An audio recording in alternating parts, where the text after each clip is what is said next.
The criminal procedure law has protections for people who cannot post bail and they're charged with a felony. The first of those protections is in under 18080 of the criminal procedure law, which says that the people have 5 days to run a preliminary hearing if they want to keep somebody in custody on a felony, which is what we have here. We have a young man who was charged with an attempted assault, and he remains in custody on $50,000 bail, despite the fact that he has no previous criminal record or anything. That's a lot of bail, but the judge explained why he felt that that was appropriate. The law says that if you're going to keep him in custody for the 6 months the government has to issue an indictment, you have to prove that there's reasonable cause to believe a felony was committed and that my client committed it. That 120 hours started his arraignment on Sunday. It is now passed. The law is very clear that he should be released pursuant to 18080.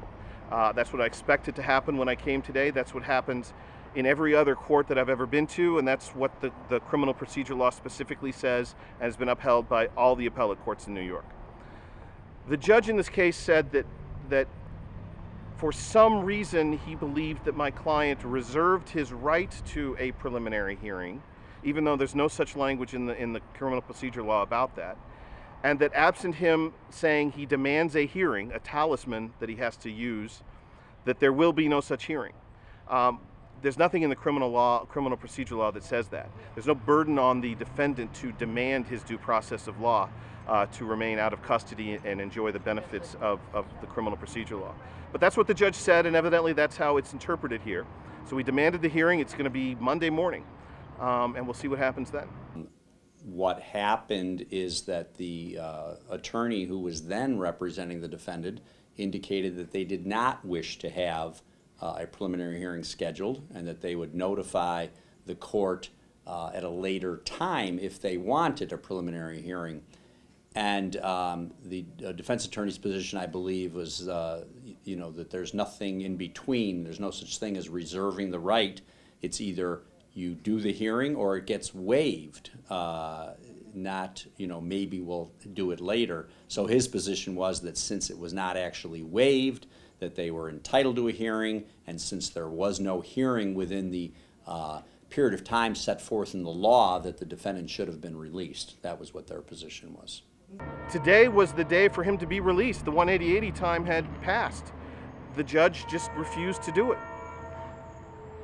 So you're saying that they didn't do the hearing, and they were supposed to? Right. They could run the hearing, and if the judge found reasonable cause to believe a felony had been committed and that my client committed it, he would remain in custody until for the next 45 days until he was indicted.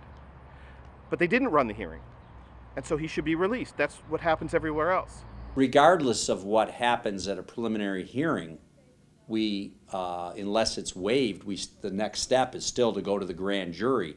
So it doesn't really affect the case, even if a court finds at a preliminary hearing that the evidence is not sufficient and dismisses the charge. It doesn't really affect the case because we can still go to the grand jury. The significance of a preliminary hearing is that we need to run a hearing, if it isn't waived, within basically 6 days of arrest, or the defendant is entitled to be released. Now, of course, that was the issue in this case. Our position was you can't say you don't want a hearing at that point and then come in later and complain that you didn't get a hearing. Criminal procedure law describes the factors the court may take into account when it considers bail. Among those are the seriousness of the charges, the history of the defendant, previously appearing, if there have been previous bench warrants. He's not allowed to consider, well, somebody else arrested him, he's been accused but convicted but not convicted of another offense. You're not allowed to use that against him, and that's clearly what the judge said he did.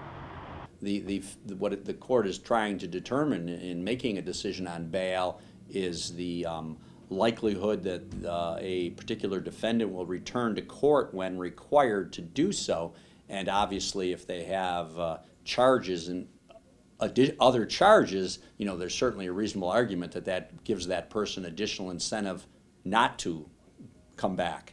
And I think that's the reason that the court used that as a factor in setting bail, and the reason why I think it is appropriate.